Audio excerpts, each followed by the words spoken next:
Hello everyone, it's Stardust ADV doing my owner's review of my 2020 Suzuki Vstrom 650.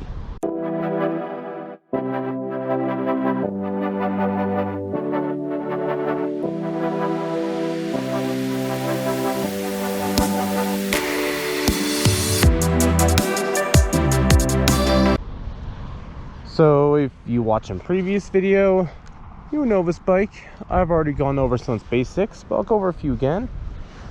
It has a 645cc V-twin engine, making a claimed 70 horsepower and 46 foot-pounds of torque. It's a fun little machine. It gets me pretty much anywhere. I have used it a bit on-road and off-road, even though its current setup is not good for off-roading. I've done a few mods to it, so I have ASV sport levers.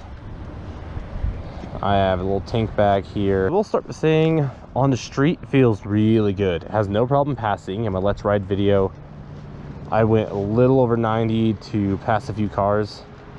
I will say I do not encourage that you try to go that fast ever on a motorcycle, but you know they can. But it's just a little disclaimer, I don't want to encourage it there. Just showing that the small engine has all the passing power in the world, because people are concerned about that. I've seen people saying, oh, my Vstrom 650, I should do sprocket changes or a bore kit or turbo in order to make it pass cars faster. It's like, no, as a matter of fact, the turbo and the bore kit will kill the thing's crank. But I have seen people talking about that and like, nah, you don't need to. This thing is all the passing power you need. It quickly gets up to like 90, 95 and can pass by. It has no problem. It's much more agile than a car. This thing has way more passing power than your little Civic for sure. So it comes equipped with Bridgestone Battle Axe Adventure A40 tires. These tires are decent.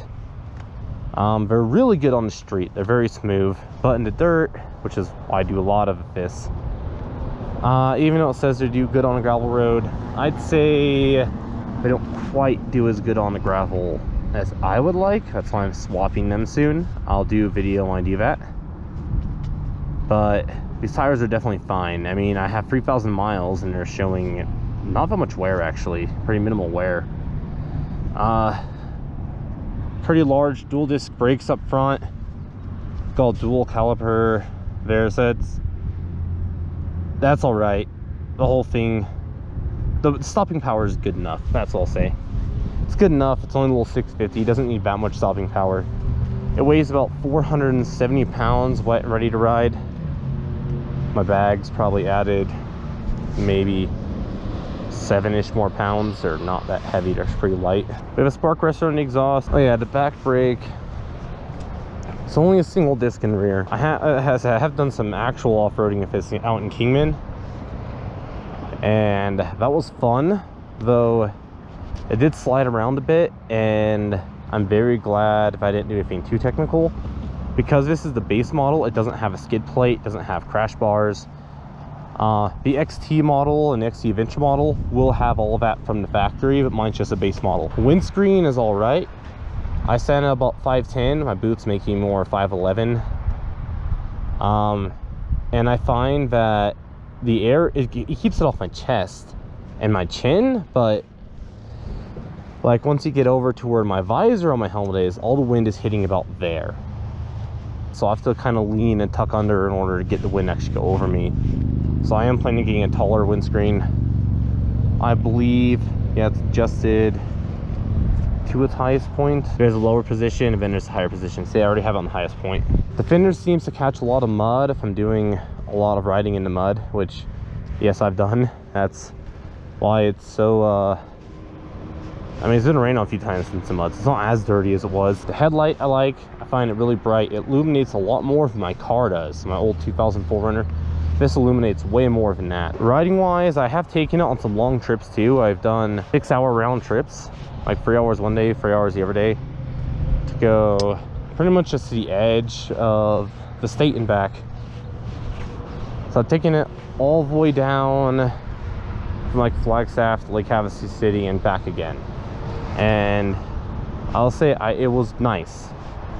It was smooth, but I did get a little uncomfortable on the seat after about the 1.5 to 2 hour mark based on the day. And 470 pounds being battered most of the time out of wind is fine, but some of the higher winds it becomes unpleasant. For the dashboard, a few things to say here.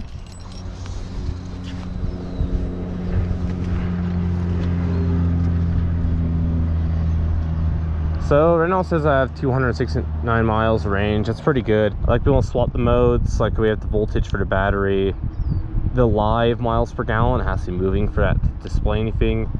My current average, I like having a little temperature gauge, my clock. That's all just kind of nice to have. I like this dash. I love the analog tack. That is so fun to watch. I love to rev it out just to bury that needle.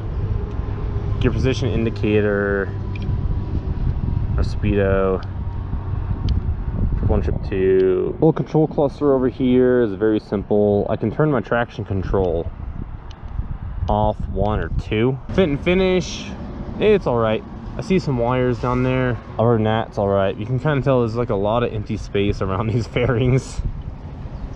I bet the bike would look really silly without them. Suspension wise is all right. I haven't adjusted it since I got it from dealer because I haven't felt the need to. My suspension has easy adjustable preload,